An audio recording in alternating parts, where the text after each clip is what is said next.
it comes to taking a laptop on the go and keeping things light yet powerful, the new M2 MacBook Air has been my go-to.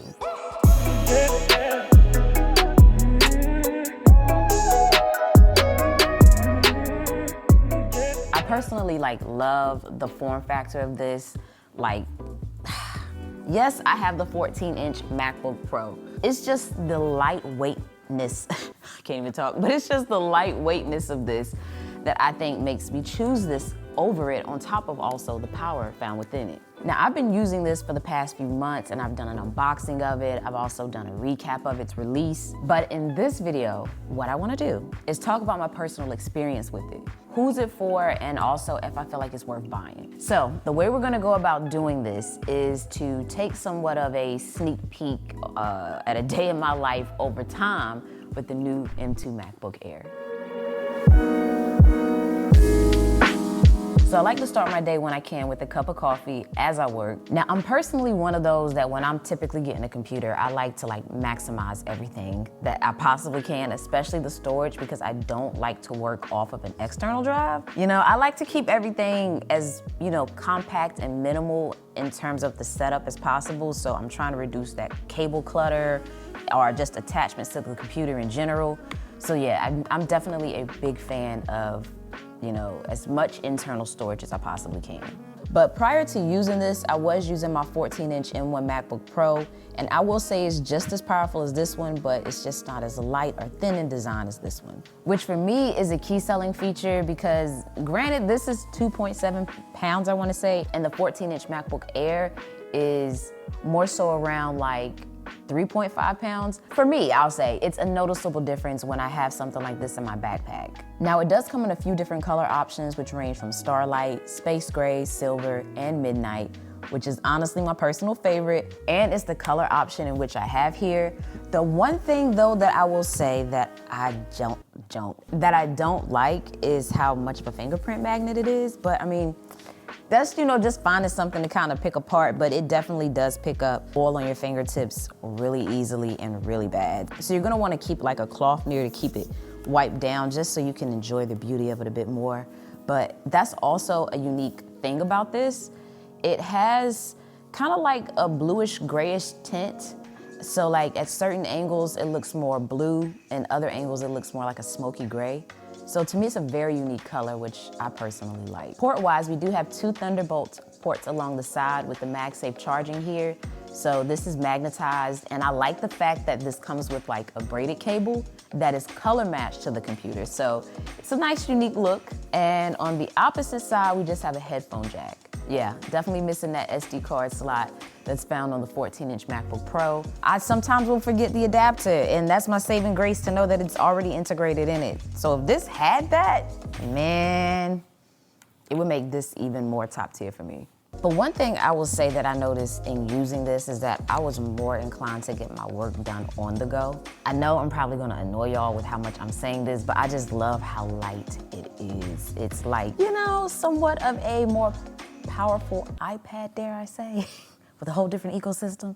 I wanted to take a moment because something else I really like with the MacBook Air is just kind of honing in on its travel friendliness. So right now I have my phone with me and I'm getting emails and things like that about things that I need to complete. So it's nice to just be able to keep this in here with me and easily just plop down. Ignore the mess in the back. But just plop down right here, and while I'm in here, just go ahead and grab this and handle what I need to. So super lightweight, and just makes it more convenient. So yeah, as you can probably see in that last clip, there was a lot going on in the background because, I was working on organizing my filming space at that time. And I will say one of the last things when I'm doing that I want to have to manage is a bulky computer setup, or setup period. And at times I found that I did want something a little bit more simpler than this when I was doing tasks like that. So when Remarkable reached out to partner with me, it was just perfect timing. All right, so the plan for today is to organize and get together my filming space. This has been a project that has been ongoing. I have never taken this long to get settled. But I will say when it comes to organizing and getting myself together in there, I'm using a couple of things now to get me going. One of those things is my phone here, as well as my computer to like research different things and also shop in the moment when I need something. But when I don't need that and I more so want to like do note taking and designing, that is when this comes in. This is the Remarkable 2, and if you're not familiar with it, it's more like an electronic version of your traditional notebook. So you get rid of the pen and paper and replace it with this. And big thank you as well to Remarkable for not only sponsoring the video, but also for supporting the channel and my workflow. So one thing that I gotta say that I really like here is being able to like pick it up and write as I would with any other pen and paper. So what I found myself doing is like first starting off by mapping the room and then plotting out where everything's gonna be.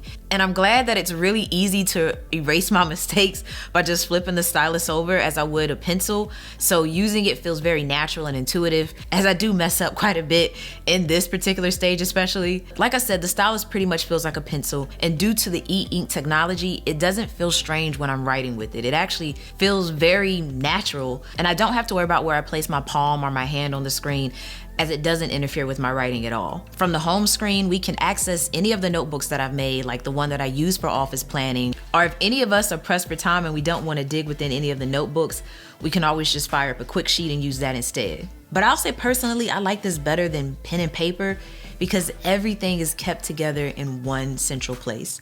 And I love that it has templates as well, so I'm not limited to a blank page to always start with. So I'll say for me, out of all the templates that they have, I typically use the storyboard and the checklist options the most, but I'm really enjoying how this has helped bring better focus by eliminating certain distractions and also giving me a more efficient workflow by allowing me to like streamline my thoughts in one central location. But I'll say if you're interested in learning more about the Remarkable 2, I'll have a link down below for you in the description box so you can check it out. But of course, you might have saw the little sneak peek there at the filming spaces is coming along. So I do have a video that's gonna go in depth about my filming gear and my setup. But one thing I'll say for me is that each device in which I use serves its own purpose in my life. And this one I will say is definitely what I'm coining as my travel laptop. I've been able to successfully edit 4K videos on this, use my Motion VFX plugins, and of course, be able to handle like lighter tasks such as emails, documents, spreadsheets, and that type of thing. Which I do want to point out when it comes to using something like this 13.6-inch display, I've been fine. And honestly, sometimes on the go, that's been one of my concerns, like if this screen is gonna be, enough for me to get my tasks done. And I've enjoyed it. I haven't had any issues. And we gotta talk about the notch up here. I'll say, I don't know. I don't really notice it. And that's probably has a lot to do with the way Apple makes apps work with it, so that sometimes it blends in better and becomes a part of the bezel, so to speak. But it hasn't been an eyesore or a reason in which I would want to switch over to a different computer. So right now it's cool.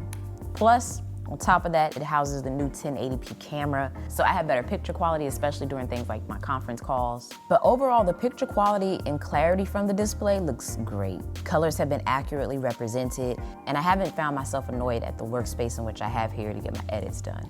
Which says a lot because I'm mostly docked at home to a 49-inch monitor, so it's a big difference. And I haven't found myself like frustrated when I am just limited to the 13.6-inch screen. Now, Touch ID is found up here as well, and it works great. I haven't had any issues with response time and such. The battery life is one thing I think the MacBook Air is just known for, and it doesn't disappoint here either. I've been able to edit videos, check my emails, even have a 1 hour long video call up here off of a single charge. So in those scenarios where, I forget my charging adapter and I happen to go out with this, I feel pretty confident that it's not gonna die on me, especially if it's fully charged up. Another thing that got improved on the new MacBook Air are its speakers. So those perform notably better, as well as the mic, I wanna say. But yeah, if you cannot tell, I have been enjoying this new MacBook Air. The M2 chipset inside has just been butter. Like, I haven't had any issues or found myself frustrated because it's stuttering to keep up with what I'm trying to do, which says a lot because that means I'm able to successfully run my business off of this computer if and when need be. So yes, for all my content creators out there that might be shooting 4K or 1080p video, you will be fine in using this and getting your work done. So I see this as a great option for influencers, photographers, students, someone that needs like what I would, I guess, equate as a mid-tier, but definitely top of the mid-tier type of computer. I can see this being one of those that you keep around for a while, like a good investment. But I'm gonna link this down below in the description box for you so you can check it out. But yeah, overall, I definitely have been enjoying my experience with it. I don't have too many complaints. Until the next one, y'all, drop your questions down below that you might have that I may not have touched on in this video. And as always, thanks for taking the time out to let me tech you out.